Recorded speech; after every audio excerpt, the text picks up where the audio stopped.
Baik, Arpandi ya moderatornya ini ya. Maaf, Namanya ini Arpandi atau siapa ini?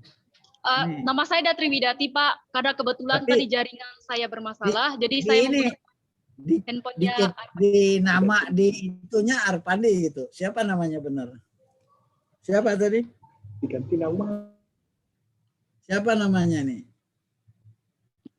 Diganti gitu namanya. Diganti. Siapa namanya?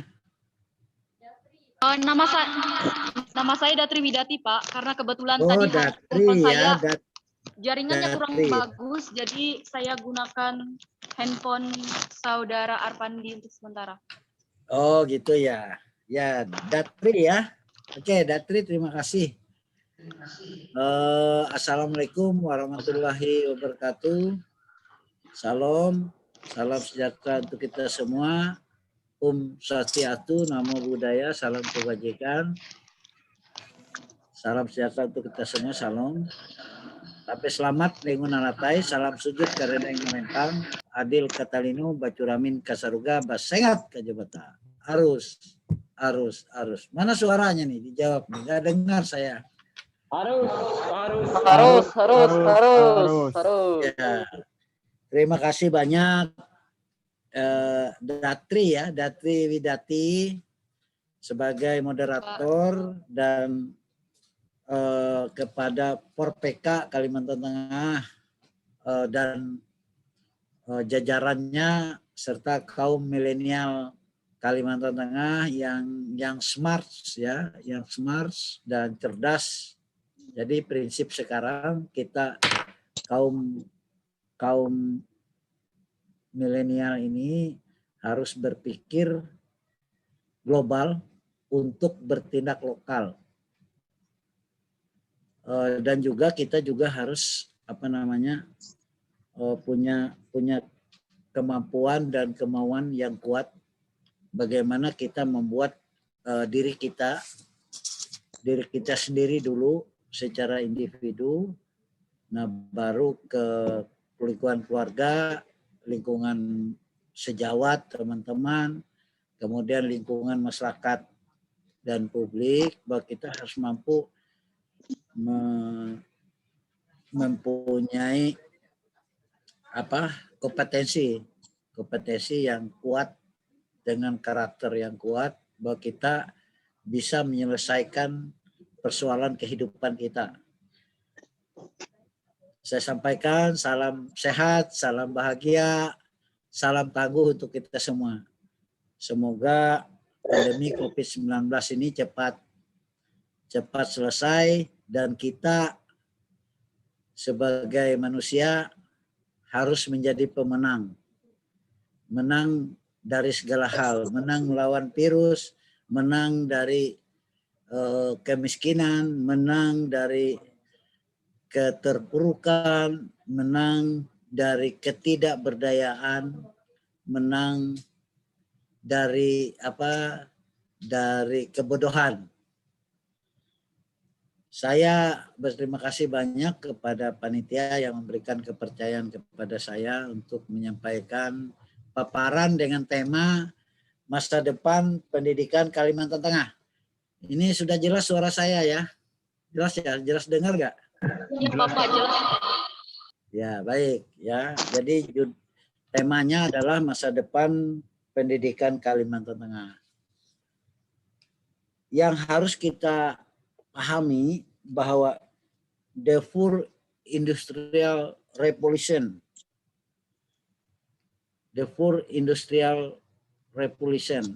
ini tantangan pendidikan Kalimantan Tengah di era revolusi industri digital ya, atau yang kita kenal dengan istilah 4.0. Jadi kita harus tidak asing ini dengan istilah-istilah ini. Karena apa? Karena kita harus sudah membuka diri dari keterkungkungan, dari keisolasian ya. Dan kita harus keluar. Dan keluarnya kita bukan hanya keluar yang sifatnya terbatas, tapi ini mendunia, membumi. Nah dulu ada tahapannya, bisa dilihat dari industri 1.0. Jadi pada masa mechanization, steam power within loom. Jadi pada masa lampau. Kemudian ada industri masa produksi assembly line electrical energi.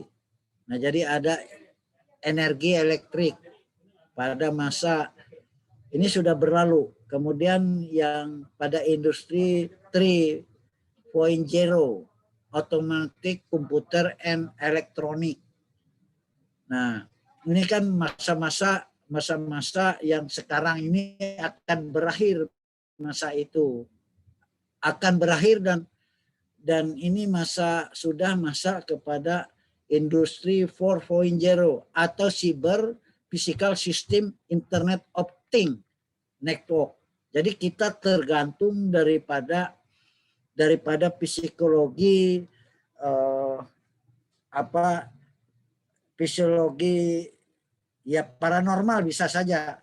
Paranormal artinya kita tergantung dunia maya. Dunia maya itu nyata di dalam kehidupan kita sekarang ini. Jadi kita harus punya network. Mungkin bisa dilanjut ya. Nah, industri 4.0 ini berjalan secara otomatis. Otomatis itu tidak ada yang ngatur. Ya, dia berjalan, mengalir terus. Berjalan yang tidak berujung pangkal seperti bundar. Tidak ada ujungnya dan tidak ada putusnya. Kita tahu ya, seperti nol ini ya, bundar gitu. Ya, tidak putus. Nah, kemudian dia harus punya koneksi. Koneksi itu hubungan. Ya, dia harus berhubungan. Nah, kemudian ada cloud computing. Jadi ada ini ya, ada softwarenya, komputernya. Nah, kemudian dia ada IoT. Nah, kemudian big data, harus punya data, kemudian ada sistem integration. Semua ini harus dipelajari semua. Jadi, revolusi industri ini 4.0 ini merupakan sebuah lompatan besar di sektor industri di mana teknologi informasi dan komunikasi dimanfaatkan penuh guna mencapai efisiensi yang tinggi sehingga menghasilkan model bisnis baru berbasis digital. Contoh, anak-anak muda sekalian, kaum milenial sekalian, contohnya sekarang kita tidak, kalau dulu teori pasar itu ada satu tempat orang bertransaksi, harus ada gedungnya, harus ada bangunannya, harus ada tempat, harus ada penjual, harus ada barang yang dijual di situ. Jadi tempat pertemuan penjual dan pembeli itu pasar. Transaksi harus di pasar. Ketek datang kita ke pasar dari rumah ya, panggil ojek ya kan. Sekarang enggak. Anda sekalian bisa lihat dari tempat tidur Anda aja, atau dalam kamar atau dalam bisi Anda bisa pesan barang.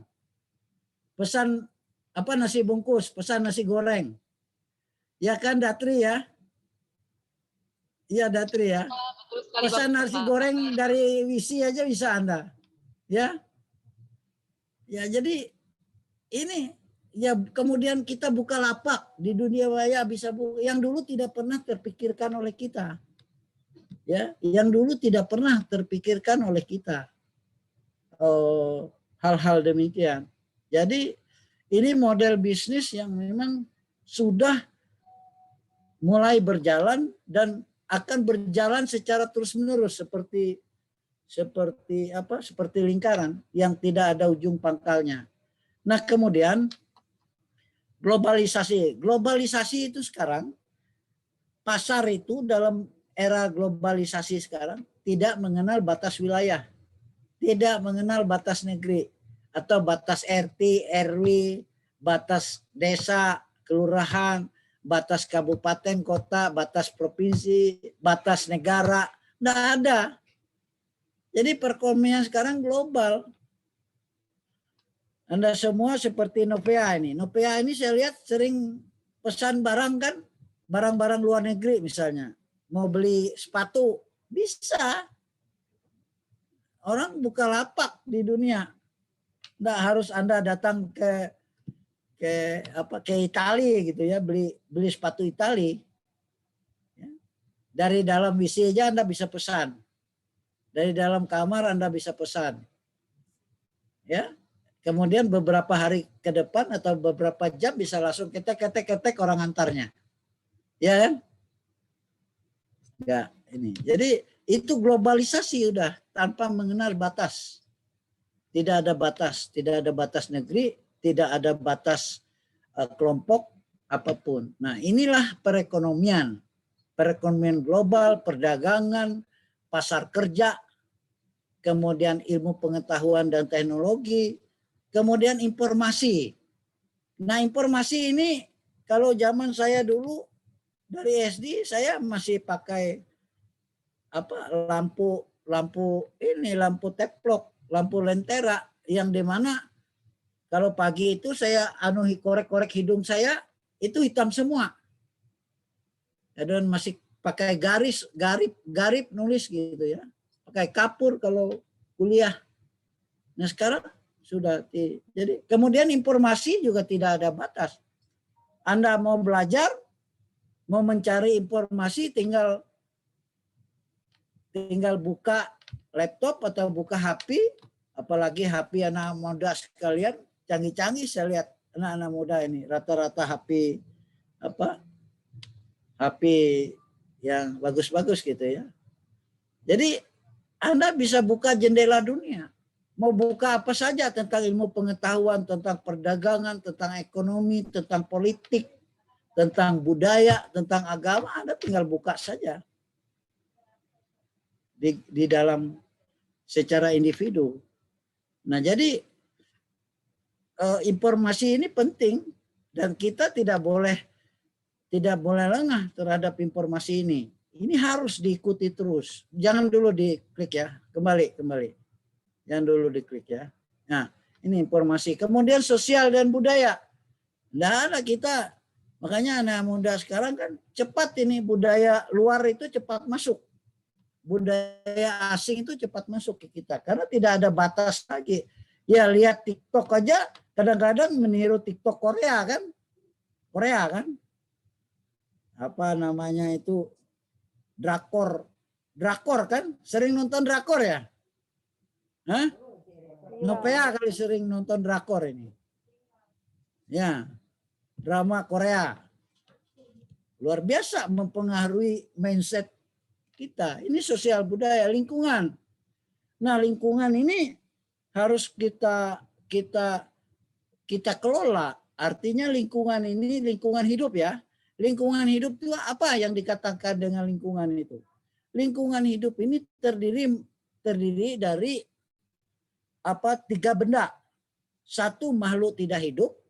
Makhluk tidak hidup itu terdiri dari hidrologi, tata air, kemudian batuan, kemudian hidrologi itu ada danau, sungai, rawa, laut, dan lain-lain, ada air tanah. Kemudian batuan itu ada lahan, ada tanah. Nah, kemudian sisi lain itu makhluk tidak hidup. Kemudian sisi lain adalah makhluk hidup. Apa itu makhluk hidup? Makhluk hidup itu satu manusia. Satu adalah makhluk hidup lainnya hutan. Kemudian satwa, flora, dan fauna. Nah, fauna itu ada lagi kehidupan jasad renik dan lain-lain. Nah, itu harus dikendali, itu berjalan hubungan keduanya karena ada energi, kaskat energi namanya, energi matahari dan energi hidrologi. Ada hujan. Jadi kalau tidak ada matahari kan tidak ada hujan. Kalau tidak ada bulan ya akan gelap terus malam, atau tidak ada matahari, gelap terus bumi, tidak ada kehidupan. Jadi dengan namanya lingkungan hidup itu, makhluk tidak hidup harus punya hubungan, interaksi, hubungan reaksi, kemudian interdependensi, tergantung, harus saling tergantung. Ya seperti kita pacaran ya, atau berumah tangga.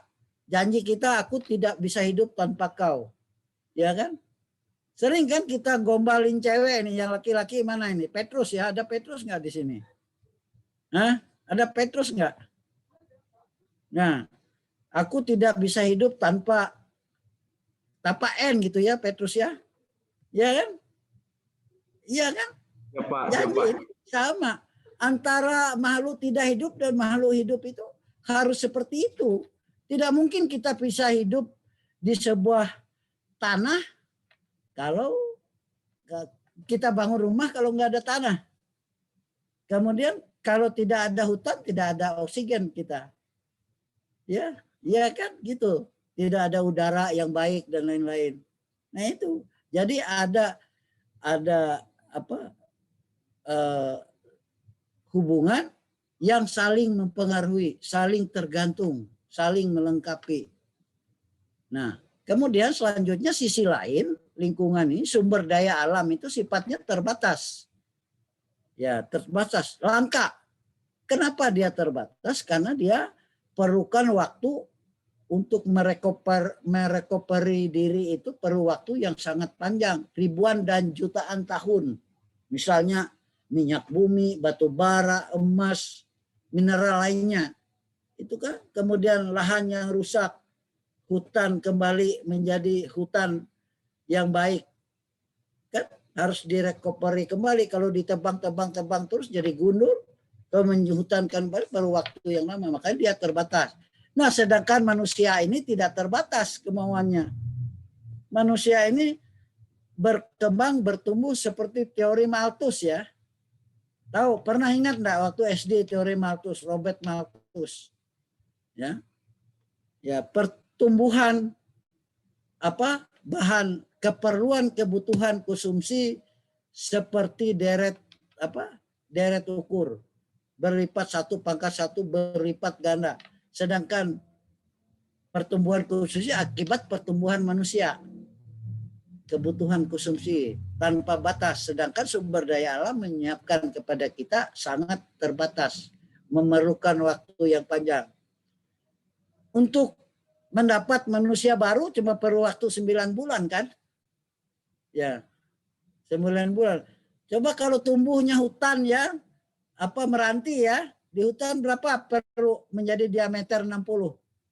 Berapa per waktu? Lebih dari 8 tahun, bahkan sampai 25 tahun. Ya. Ya enggak, Petrus? Iya, jadi Pak. Iya, jadi pertumbuhan manusia itu, kebutuhan manusia itu tanpa batas. Tanpa batas. Dan tanpa batasnya juga tingkat kepuasan manusia itu juga tanpa batas. Dulu saya cukup bercita-cita ingin, waktu saya kecil, saya ingin dalam hati saya punya sepeda aja buat sekolah. Kemudian setelah mahasiswa, saya ingin sepeda motor aja. Motor ya, motor. Namun zaman sekarang, ya mahasiswa itu harus pakai mobil gitu, ada cita-citanya. Kemudian mobilnya cari merek yang bagus lagi. Sudah ada CR-V, ingin beli apa gitu, Lamborghini gitu ya, kan gitu ya. Nggak pernah puasnya manusia ini ya, Petrus ya, pernah nggak puas? Sudah dapat motor, kemudian motornya bad gitu ya, pingin motor yang bagus kan, moge gitu kan. Kenapa? Iya kan, jadi tanpa batas.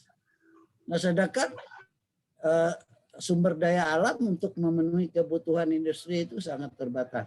Nah, ini terjadi dalam persaingan global. Ya. Oke, itu mindset yang harus kita tanam dalam pikiran generasi kita saat ini. Lanjut. Nah, everything depends on education. Semua aspek sekarang ini harus tergantung pendidikan. Harus tergantung pendidikan. Karena apa? Tadi sudah kita era 4.0, tanpa kita punya pendidikan yang baik, kemudian pendidikan yang setinggi-tingginya, kita tidak akan mampu bersaing secara global. Setuju nggak ini? Setuju nggak? Siapa ini? Nopea. Setuju nggak Nopea ini? Setuju, Pak. Sekarang ini karena eranya. Kalau dulu ya cukup baca tulis saja lah, sudah cukup, nggak usah langsung nikah aja. Ya, nggak perlu. Karena alam sudah menyiapkan kehidupan untuk kita. Itu filosofi masa lalu, bukan salah itu. Tapi sekarang ini kita harus bersaing secara global. Sumber daya alam sangat terbatas, scarcity range. Jadi sumber daya alam sangat terbatas, sedangkan kebutuhan manusia tanpa batas. Caranya untuk melawan ini hanya dengan pendidikan tinggi. Lanjut.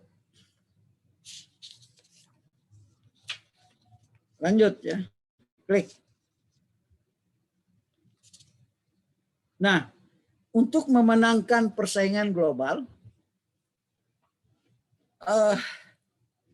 pendidikan harus berkualitas. Pendidikan harus berkualitas. Seperti apa kualitas pendidikan? Kualitas pendidikan itu kita harus tepat, misalnya lulus tepat waktu. Kemudian juga tepat waktu lulus dengan kompetensi yang baik. Misalnya nilai rata-rata kelas, nilai rapot, kemudian nilai kalau di mahasiswa itu indeks prestasi, IP. Dengan IP yang tinggi kita tentunya ini sudah secara administrasi sudah menunjukkan kualitas. Sehingga kita mampu bersaing ya mandiri dalam perekonomian. Kita mampu akhirnya menguasai perdagangan. Kita bersaing di pasar kerja. Kita menguasai iptek. Contohnya misalnya yang lulus SMK. Ya, SMK bidang apa dia keahliannya. Kemudian di perguruan tinggi dari teknik. Jurusan arsitektur misalnya. Ya dia harus menguasai ilmu pengetahuan dan teknologi arsitektur. Kemudian di bidang IT, ada jurusan IT kan. Di Universitas Palangkaraya ada jurusan IT. Ya dia harus menguasai. Kemudian informasi. Kemudian budaya, tatanan sosial budaya dan melestarikan lingkungan. Budaya itu penting karena ini menjadi sebuah karakter. Ya tidak bisa setelah kita berpendidikan tinggi lalu kita tidak punya karakter. Nah dari Sumatera, dari Jawa, dari Kalimantan Tengah, Dayak harus punya karakter. Jadi menguasai budaya, sosial dan budaya jangan ditinggalkan itu. Nah itulah pendidikan yang berkualitas. Lanjut.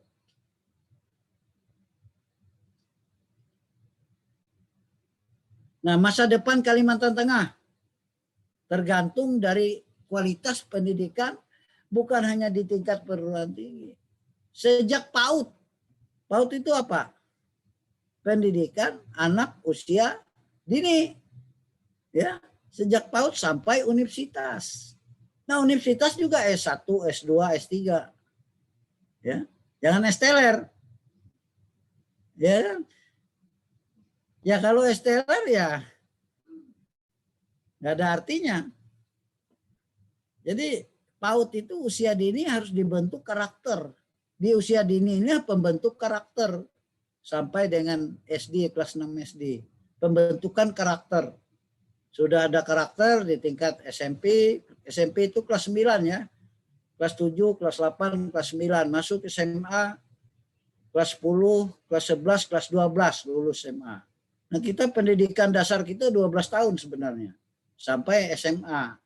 Kemudian perguruan tinggi adalah pendidikan tinggi. Jadi sudah dibentuk karakter. Bahkan menurut teori psikologi itu sejak anak dalam kandungan itu sudah bisa membentuk karakter anak. dengan ibu-ibu hamil itu ini asupan gizi, nutrisi untuk anak. Itu kan pembentukan karakter agar anaknya nanti cerdas, pintar, punya inteligensi yang bagus. Jadi harus sudah dibentuk itu sejak dalam kandungan sebenarnya. Sejak dalam kandungan PAUD itu harus betul-betul dipahami oleh generasi milenial. Segala sesuatu ini anak-anakku sekalian, itu tidak bisa datang jatuh dari langit. Harus kita berusaha dan kita perjuangkan. Ya, lanjut.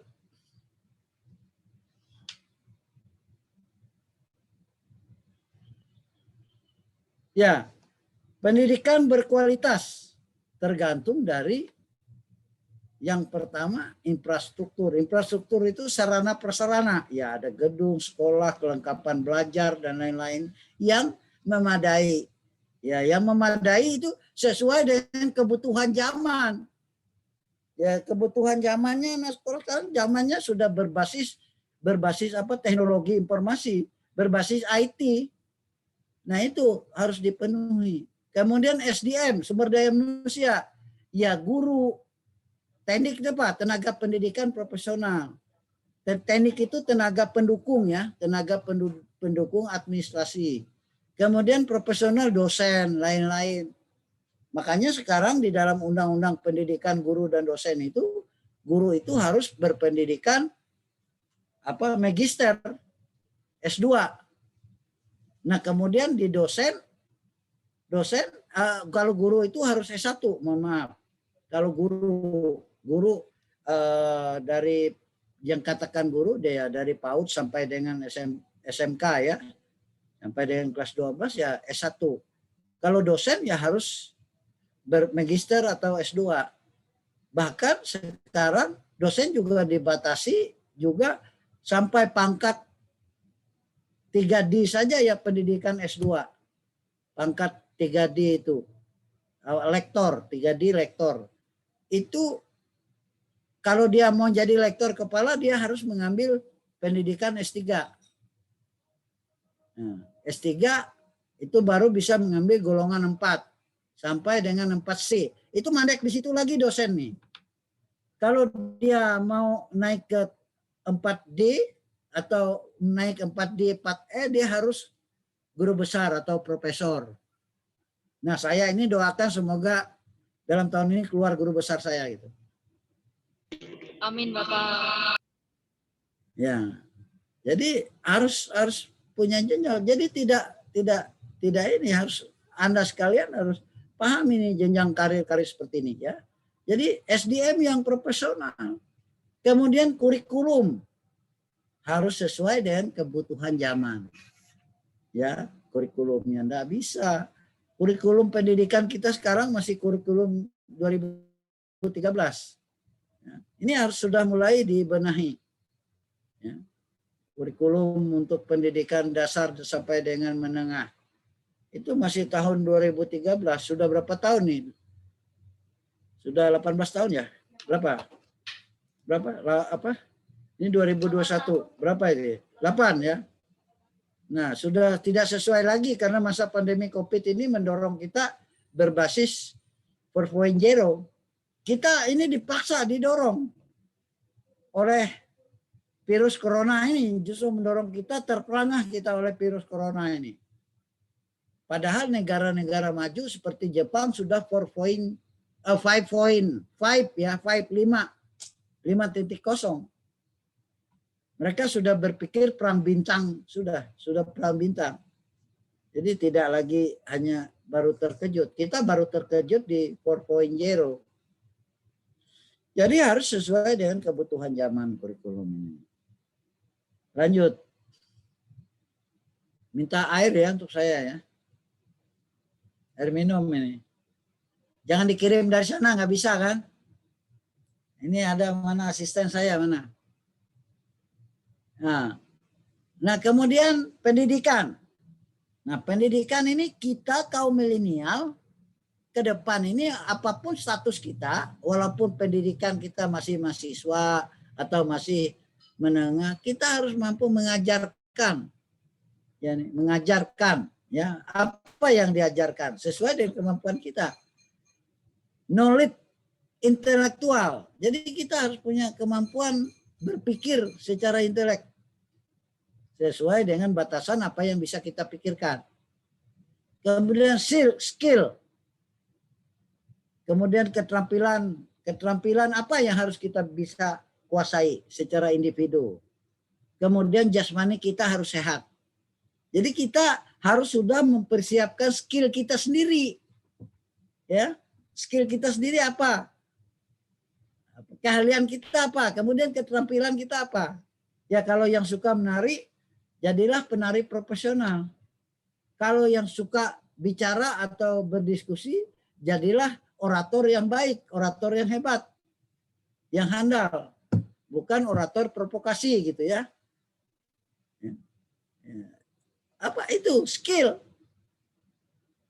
Nah, kita juga harus sehat jasmani. Sehat kita jasmani ya kita harus menjaga perilaku gaya hidup kita. Ya kalau tiap hari kita begadang, suka minum-minum keras, narkoba lain-lain ya gimana? Kita bisa hidup sehat. Saya minum dulu ya.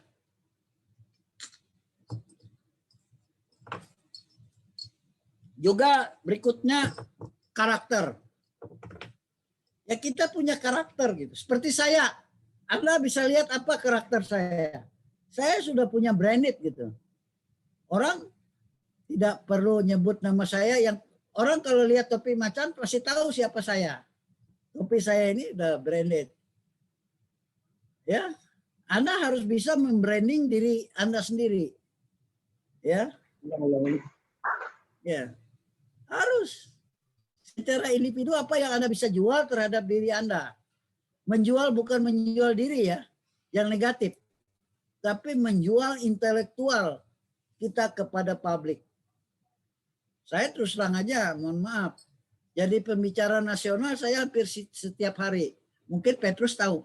Berapa pendapatan saya setiap hari dengan bicara 1-2 jam saja. Ya.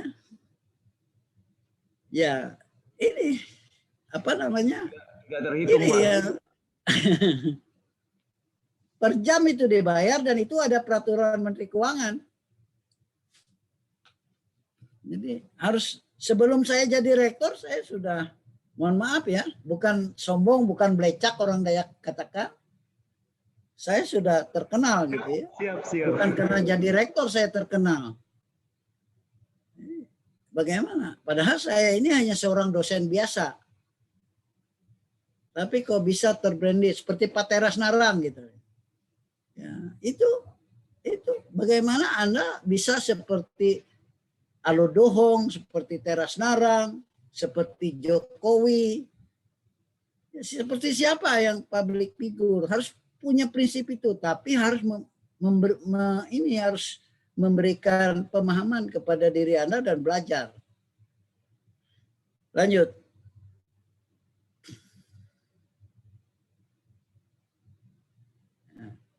Knowledge pengetahuan.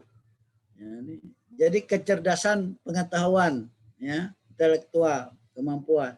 Ya, dasarnya kita dapat dari ilmu pengetahuan. Di mana kita dapat ilmu pengetahuannya? Bukan hanya di jalur pendidikan saja. Anda bisa buka Google kok, semua ada di sana. Semua sudah disiapkan. Ada semua, tinggal Anda buka saja. Mau ilmu apa aja. Mau ilmu pemasaran, bagaimana sebagai sales, bagaimana sebagai manajer, bagaimana profesi menjadi petani ikan, bagaimana menjadi seorang inovator, penemu apa gitu, teknologi. Tinggal buka saja di Google, semua ada ilmu pengetahuannya. Kemudian juga ke depannya harus kemampuan berbahasa. Karena sudah tidak ada batas negeri lagi. Ya bahasa Inggris, bahasa Jepang, bahasa Cina, bahasa apa? Harus Anda belajar kaum milenial agar Anda mampu. Kalau tidak kita semua akan tersisih. Nah, kemudian kemampuan berhitung. Bagi tambah kurang. Kali bagi tambah kurang. Harus cepat. Silahkan Anda ngetes saya berapa gitu. Saya ini cepat dari kalkulator kalau matematik itu. Mohon maaf. Nopea aja terperangah. Ini bagi ini langsung aja saya. Karena Nopea ini staf saya di kantor gitu. Nopea Juran ini. Saya punya kemampuan matematik yang kuat gitu ya. Ya, lanjut.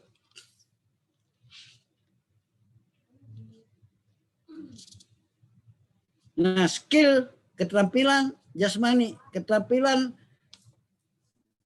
produksi, kemudian membuat keterampilan produksi itu ya membuat satu barang atau jasa, bukan hanya barang atau jasa. Kemudian memprosesnya. Kemudian keterampilan memodifikasi, memperbaiki. Kemudian keterampilan rekayasa. Misalnya ini siapa ini saya tantang nih, topi rektornya seperti ini, topi macan mau direkayasa seperti apa gitu lagi, dibuat modelnya bagus, silakan. Nah, keterampilan olah jasmani dan olahraga itu penting, apalagi Anda anak-anak muda. Ya, itu penting. Lanjut ya. Tadi sudah saya jelaskan ini. Nah, karakter. Apa karakter? Pertama harus beriman kepada Tuhan Yang Maha Esa, pada Tuhan. Karakter bangsa Indonesia ini berjiwa Pancasila. Kalau kita bangsa Indonesia, kalau bukan bangsa Indonesia bolehlah tidak berjiwa Pancasila. Kita ini bangsa Indonesia. Kemudian berbudi pekerti luhur. Bagaimana berbudi pekerti luhur itu ya? Semua sudah diajarkan di dalam agama kita masing-masing. Ini ada bocor ini. Bocor apa dari mana ini? Bocor ini. Suara. Izin suaranya teman-teman. Di mute dulu. Nah, berbudi luhur, berkepribadian, punya pribadi. Jangan dulu di ini ya, belum. Berkepribadian. Berkepribadian, punya pribadi yang baik. Ya punya branded masing-masing. Ulet dan tangguh, jangan mudah menyerah. Ya kalau gagal ya jangan bangkit lagi. Saya ini anak-anakku sekalian baru jadi rektor itu setelah kalah 4 kali. Yang kelima baru bisa jadi rektor. Jadi tidak dalam hidup ini ya jatuh bangkit lagi, berjuang terus, jangan pernah menyerah. Yang namanya berjiwa gotong royong, karena melalui gotong royong kita hidup ini harus bersama. Tidak bisa kita hidup di sendiri. Seperti membangun sebuah filosofi rumah betang itu. Nah mungkin betang itu bisa dibangun, rumah besar itu membangun kita sendiri. Harus perlu orang banyak. Itu namanya gotong royong. Lanjut.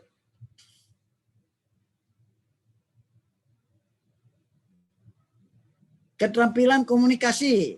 Ini yang penting. Mohon maaf anak-anakku sekalian, kita anak muda banyak bisa bisa terampil dalam berkomunikasi. Tapi harus terampil berkomunikasi yang bersifat positif. Positif ya, bersifat positif ya. Bisa menjalin hubungan dengan berbagai pihak. Dengan siapapun. Kemudian bisa menyampaikan gagasan ide dengan baik. Bisa meyakinkan orang lain apa yang menjadi ide kita. Bisa bernegosiasi. Kemudian bisa bernegosiasi, kemudian bisa persuasi, artinya menjadi jembatan. Kemudian menjadi pendengar yang baik. Ela amun bahasa ita Dayak elam juju ita. Bahwa ayung itulah yang paling benar. Tidak bisa demikian. Naku sekalian. Menjadi pendengar yang baik. Dengar dulu baru kita menyampaikan pendapat kita bicara. Lanjut.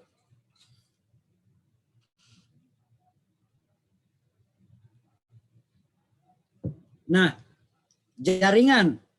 Memiliki jaringan relasi teman yang banyak.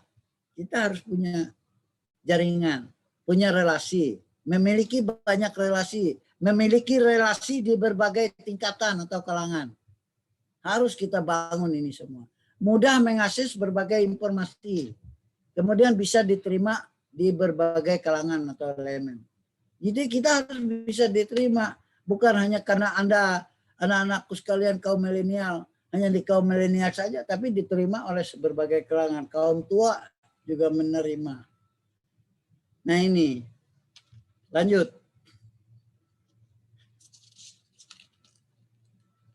Nah, keterampilan IT. Nah, ini menjadi sangat penting. IT itu apa? IT itu apa itu? IT. IT itu informasi teknologi. Ya.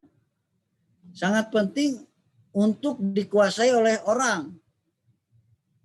Sangat penting untuk dikuasai oleh kita gitu ya. Sebenarnya bukan orang, kita semua.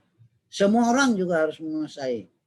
Untuk berkomunikasi, keterampilan teknologi itu harus kita kuasai. Untuk berkomunikasi, untuk menjalin hubungan, untuk menguasai iptek, untuk advertisement, iklan. Itu harus punya. Ya, lanjut.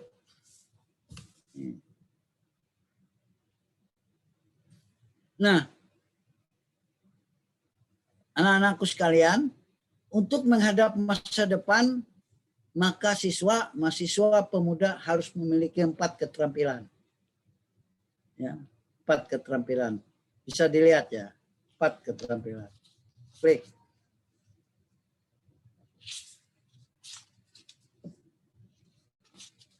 Lanjut terus klik. Satu lagi. Ya. 1, kita harus punya creativity, critical thinking, communication, dan collaboration. Anda tahu kreatif ya, kita harus punya inovasi, harus ya bergeraklah. Harus otak nih bukan badan gitu ya. Badan dan otak kita diberikan Tuhan itu ya, otak berpikir, punya mata, punya hidung, punya telinga, punya tangan, punya kaki, dan lain sebagainya. Harus kita gunakan semua. Jadi kita kritis. Critical thinking itu kritis, berpikir kritis. Jadi bukan ngeritik ya, bukan ngeritik, tapi berpikir kritis, kemudian komunikasi. Kita harus mampu berkomunikasi, kemudian collaboration itu kerjasama. Tidak bisa kita jalan sendiri. Ya, lanjut. Nah, jadi apa yang harus kita lakukan agar kita sukses? Kita harus punya hard works plus creativity sehingga kita menjadi sukses. Tadi hard work, jadi sudah saya kasih itu hard work semua yang saya kasih tadi itu. Ya. Lanjut. Ini Kalimantan Tengah. Kalimantan Tengah ini memiliki lahan yang sangat luas. Ya, memiliki lahan yang sangat luas.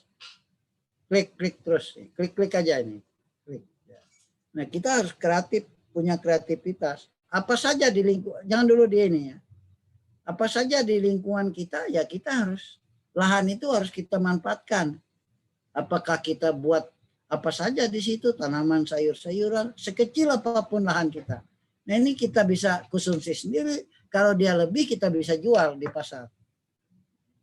Kita bisa bertanam, tidak harus kita harus punya lahan luas, sekecil apapun. Kita bisa tanam cabai, kita bisa tanam apa? Tanam labu dan lain-lain. Nah, kita harus kreatif. Lanjut. Nah, bekas lahan terbakar biasanya ada kelakai. Nah, ini lanjut, klik aja. Nah, kelakai bisa dibuat keripik, macam-macam. Banyak di sekitar kita. Kita harus kreatif. Lanjut. Lanjut, klik aja semuanya. Biar cepat. Ya. Nah, kapasitas intelektual, kemampuan intelektual. Kita harus mampu melogikan analisis intelektual kita, daya kritis kita. Ya, melihat problem yang ada di hadapan kita. Jadi harus clear, berpikir positif. Clear itu kita harus berpikir positif. Nah, jadi berdasarkan informasi kritikal, berdasarkan pemikiran ya. Jadi harus kita berpikir. Kemudian decision objektif, rasional, pengambilan recognize sebagai sebuah proses menghasilkan solusi dan tindakan efektif yang efisien. Jadi itu. Jadi solusi dan tindakan yang efektif dan efektif itu tepat ya. Efisien itu ya murah. Ya dasarnya adalah ya kita harus punya kapasitas intelektual. Lanjut. Bijak bermedia sosial. Setelah kita bermedia sosial, kita lihat konten-kontennya, kita saring itu kayak nyaring teh itu loh. Saring, kemudian harus masuk dengan daya kritis kita, berpikir positif. Lanjut. The power of communication. The power kemampuan komunikasi kita itu kita harus punya punya relationship, punya relasi. Kemudian value itu apa ya? Value itu nilai. Kemudian customer itu pelanggan. Kemudian kita harus sukses dan kemudian kita harus loyalty. Ya, itu. Oke, lanjut. Nah, ini orang-orang the power of collaboration. Bersama kita bisa. Ini coba kita lihat ini. Siapa yang kenal nih wajah-wajah ini? Banyak yang kenal kan?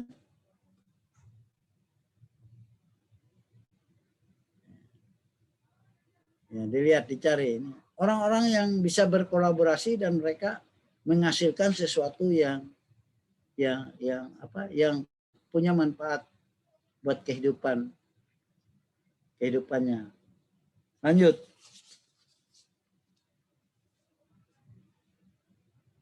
Klik aja ini. Nah, peran kader Lewuh Rati. Kita kan sudah punya kader Lewuh Rati, ya seperti Forpeka ini. Nah, satu, mengembangkan diri sehingga jenjang pendidikan tinggi untuk menjadi kader pintar tutang harati. Isen mulang pantang mundur. Nah, ini kita harus berpikir mengkaderkan diri kita harus mengikuti jenjang pendidikan setinggi-tingginya agar kita bisa menjadi kader pintar tuntang harati dan pantang mundur, memuat kompetensi creativity dan critical thinking. Jadi kita harus kreatif dan berpikir kritis. Itu kuncinya. Lanjut. Yang kedua, mengembangkan soft skill, mengembangkan kemampuan diri melalui organisasi dan kegiatan kemasyarakatan menjadi kader yang belum bahadat dengan filosofi Huma Betang, handep hapakat. Ini ketinggalan ini. Handep hapakat ya. Handep hapakat itu kerjasama, saling bahu-membahu, saling bantu-membantu. Dalam bahasa kerennya memuat kompetensi komunikasi and collaboration. Nah itu ya. 3, ini catatan buat PK ini ya, kader-kader Leuh Rati ini. 3, meningkatkan keterampilan produksi, rekayasa, dan inovasi untuk menguasai pasar produksi dan tenaga kerja. Nah ini tantangan buat kalian. Ya, yang terakhir, sebelum yang terakhir ya, lanjut klik aja. Ini saya mengambil istilah Pak Teras Narang ini. Mudah-mudahan Pak Teras Narang bisa mendengar. Kalau bukan kita, siapa lagi? Kalau bukan sekarang, kapan lagi? Goalnya, tujuannya, kader Leuh Rati mampu mengubah kekurangan menjadi peluang. Kemajuan Leuh Kalteng di masa depan. Jadi kekurangan Kalimantan Tengah sekarang menjadi sebuah peluang untuk memajukan Leuh Kalimantan Tengah di masa depan. Oke, lanjut. Nah, pendidikan Kalimantan Tengah, siswa, mahasiswa, pemuda terampil, berkarakter, intelek, harati, artinya manusia yang punya daya saing tinggi, menjadi pelaku objek pembangunan ekonomi dunia usaha pemerintah, menjadi tuan rumah di negeri sendiri. Yang terakhir, berpikir global, berpijak pada budaya lokal. Terima kasih. Selamat sore. Terima kasih. Baik, Jadi sangat luar membangun biasa. Leuh, Mahaga Leuh Kalimantan Tengah. Are terima kasih Tagal Kapakat Ita Semandiai. Salam.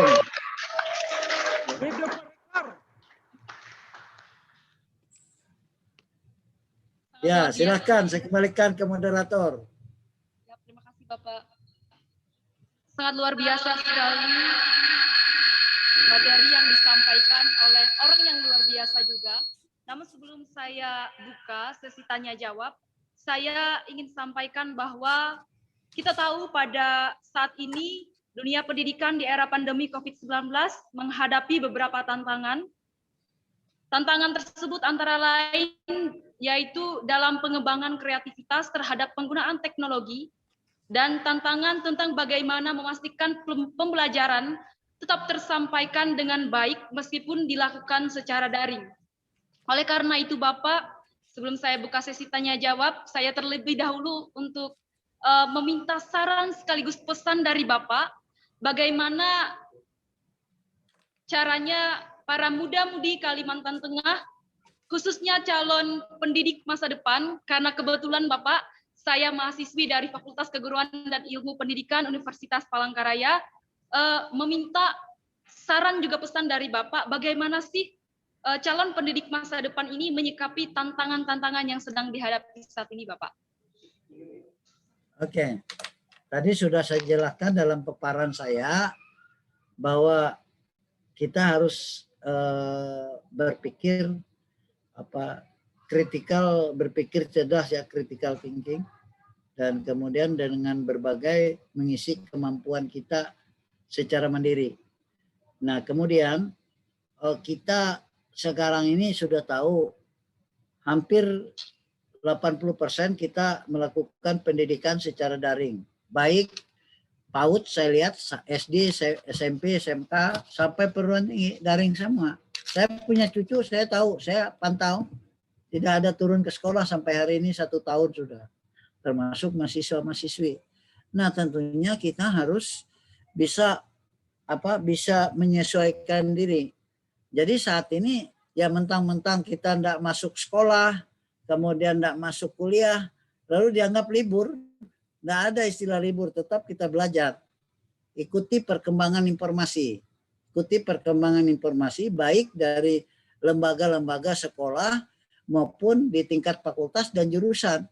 Ikuti informasi siapa tetap dosen pengampunya. Jalani terus komunikasi. Jalani terus kapan dijadwalkan kuliah daringnya. Jadi jangan Anda, banyakkan saya melihat, saya sendiri kadang-kadang ya agak jengkel juga dengan mahasiswa-mahasiswi saya. Kenapa? Saya nggak bisa ikut kuliah Pak. Kenapa kemarin daring nggak ikut? Jadi nggak ada alasannya, nggak ada sinyal. Ya hendaknya aku mau milih sinyal teh. Nah tidak, Anda harus bijak. Jadi harus bijak mencari yang ada sinyal lah.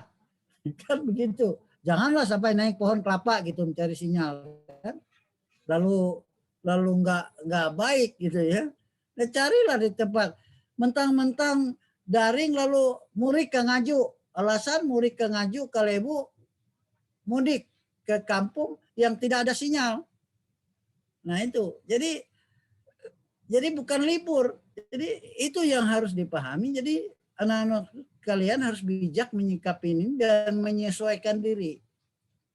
Jadi banyak alasan memang lalu mengatakan tidak ikut masuk daring karena nggak ada sinyal. Tapi yang lain kok bisa? Bu Henji tuh dia tahu kan kuteh. Kenapa yang ini nggak bisa? Yang lain bisa kan? Berarti Anda itu saya katakan tadi harus bisa. Jadi sebenarnya alasan tidak ada sinyal itu ya alasan yang dibuat-buat saja. Jadi kapan perlu kalau di rumah lagi lelet sinyalnya lari ke tetangga sebelah atau kemana gitu dekat atau datang dekat kampus yang ada sinyal. Jangan malas karena kadang-kadang mohon maaf kadang-kadang ya lagi malas tiduran gitu di rumah belum mandi malas keluar dia ingin mengikuti kuliah dari rumah jangkut nih apa dari dalam kelambu saja atau dari dalam mana gitu ya. Jadi itu. Jadi anak-anakku sekalian orang lain tidak akan jangan menipu orang lain, menipu dosen, menipu apa dalam proses daring ini Anda menipu orang lain sama dengan menipu diri sendiri. Nah itu yang saya katakan critical thinking itu. Critical thinking itu kecerdasan intelektual kita itu. Jadi harus thinking itu positif ya. Positive thinking, berpikir positif. Nah itu anak-anakku sekalian. Jangan mohon maaf mencari alasan. Jadi kita betul-betul harus memang fokus ikuti prosedur dan ketentuan. Kalau memang kuliah itu harus kehadiran 80%, jangan mentang-mentang daring tetap aja ada yang nggak bisa ikut kuliah gitu. Bagi saya alasan yang sangat aneh. Alasan yang sangat aneh apabila tidak ada sinyal. Karena pada saat kuliah kan tidak ada libur itu. Nggak ada libur sebenarnya. Cuman nggak hanya kuliah daring. Makanya cari tempat-tempat yang ada sinyal.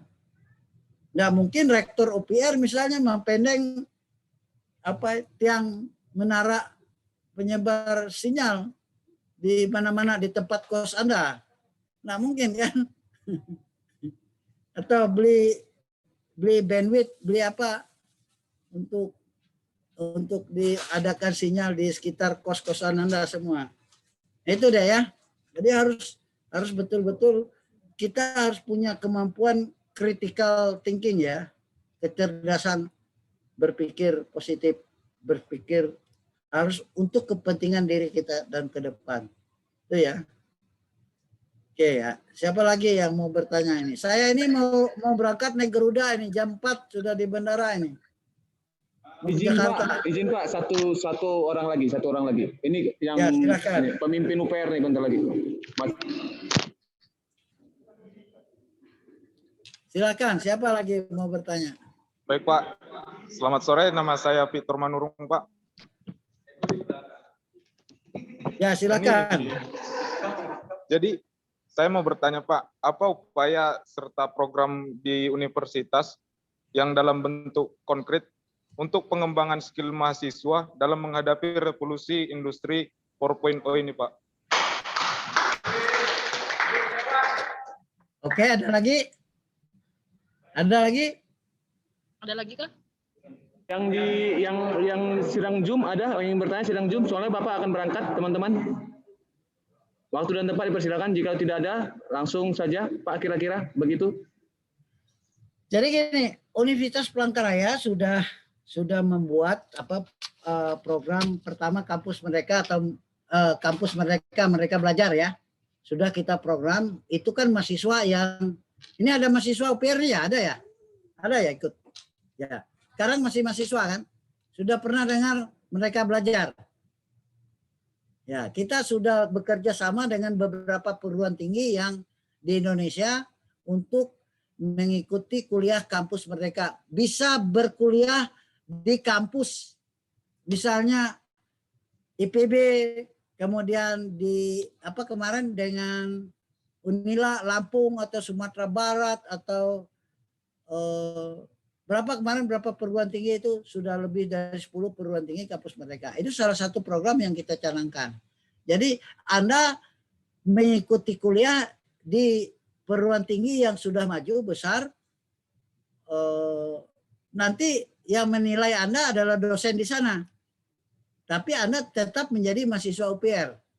Ini salah satu itu UPR diminati 500 mahasiswa dari perguruan tinggi luar Kalimantan Tengah ikut kuliah di UPR. UPR ini diminati sekarang ini untuk kuliah di UPR. Kemudian cuman mahasiswa UPR ini kurang aktif mendaftarkan diri pada program Merdeka Belajar. Mahasiswa sendiri yang harus yang harus aktif melihat komunikasi, mendaftarkan diri, mengikuti kuliah di tempat lain. Itu ada daftarnya prodi-prodi di perguruan tinggi lain yang Anda mau kuliah dari Fakultas Teknik, Fakultas Ekonomi, Fakultas Pertanian. Jadi dari FKIP. Kemudian juga itu dengan perguruan tinggi lain. Nah, kemudian dengan antara fakultas di kampus kita sekarang sudah digalakkan di semester ini antara prodi ya. Fakultas Ekonomi boleh ngambil kuliah di FKIP, di prodi mana. Teknik juga demikian, hukum juga demikian. Dan diakui SKS-nya. Kemudian penulisan skripsi. Penulisan skripsi itu bisa kolaborasi. Satu judul itu bisa diteliti oleh 3 mahasiswa. Misalnya mahasiswa teknik, ekonomi, pertanian bisa membuat skripsi bersama. Jadi itu satu kolaborasi bagaimana kita meningkatkan kemampuan mahasiswa. Kemudian untuk kemampuan soft skill di Universitas Palangkaraya sudah ada rasanya 19 UKM ya. UKM sudah dilantik, UKM kampus. Nah, masuklah kolaborasi dengan pengurus UKM di kampus. Pengurus UKM itu mahasiswa semua. Ada UKM seni, ada UKM olahraga, ada UKM bisnis ya, koperasi dan lain-lain. Ada itu semua. Jadi Anda kolaborasi, makanya jangan tertinggal informasi. Jadi semua sudah disiapkan ya, Dea, Victor Manurung ya. Silakan berkolaborasi di sana. Dan ini betul-betul UPR ini sekarang diminati secara nasional. Kita ada mahasiswa luar kampus kita yang dari IPB, dari Untan ya, Pontianak, dari mana-mana kuliah di kampus kita secara daring. Ya. Dari FKIP juga ada. Tapi peminat mahasiswa kita kurang ini. Berarti enggak mau mahasiswa kita ikut kuliah di IPB gitu. Sekarang bisa. Jadi itu. Ya deh ya, Menurung ya. Mana Menurung tadi? Mana? Siapa? Victor Manurung ya? Kamu kuliah di UPR ya, Menurung? Iya, Pak. Ini yang ya, kamu ikuti perkembangan kampus Merdeka Belajar ya. Kampus Merdeka Belajar. Kemudian ikuti pergerakan teman-teman pengurus UKM UPR ya. Ada 19 UKM rasanya. Ya. Ya, Pak. Oke. Masuk. Baik, Oke, Bapak. ini jam berapa? 3:30 ya? Harus 3:30. Saya minta closing-nya dari Bapak. apa? Oh ya, boleh. Tidak ada closing statement saya ini. Saya mendoakan anak-anakku sekalian, anak-anak muda yang berintegritas, anak-anak muda yang hebat, anak-anak muda yang punya kreatif, inovasi, mampu mengembangkan diri dan berkolaborasi, memberikan manfaat yang positif bagi kesejahteraan masyarakat Kalimantan Tengah. Terima kasih. Salam sehat, salam tangguh, salam bahagia untuk kita semua. Salam sehat, Pak. Pak, Iya, bentar Pak. Pak, sebentar saja kita akan foto Pak. Sebentar saja foto. Ya, ya.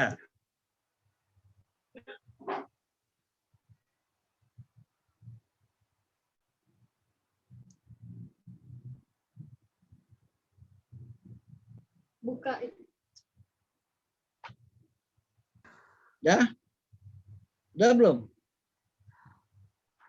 Sudah belum fotonya? Hah? Teman-teman yang di ini silahkan buka ya. Kameranya yang di zoom.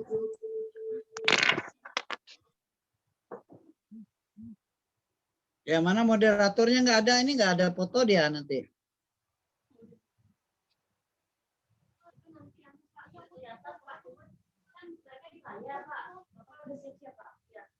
Soalnya mereka foto Bapak nanti, Bapak di layar, mereka di Ya. Iya, sudah. Terima kasih banyak, belum? Bapak. Ya, Sudah Pak. belum? Sudah, Pak. Sudah ya? Ya, Pak. Sudah ya? Sampai Terima kasih ketemu. Pak. Saya sebenarnya kangen bertemu dengan anak-anak muda ini. Terima kasih, Pak. Terima kasih, Pak.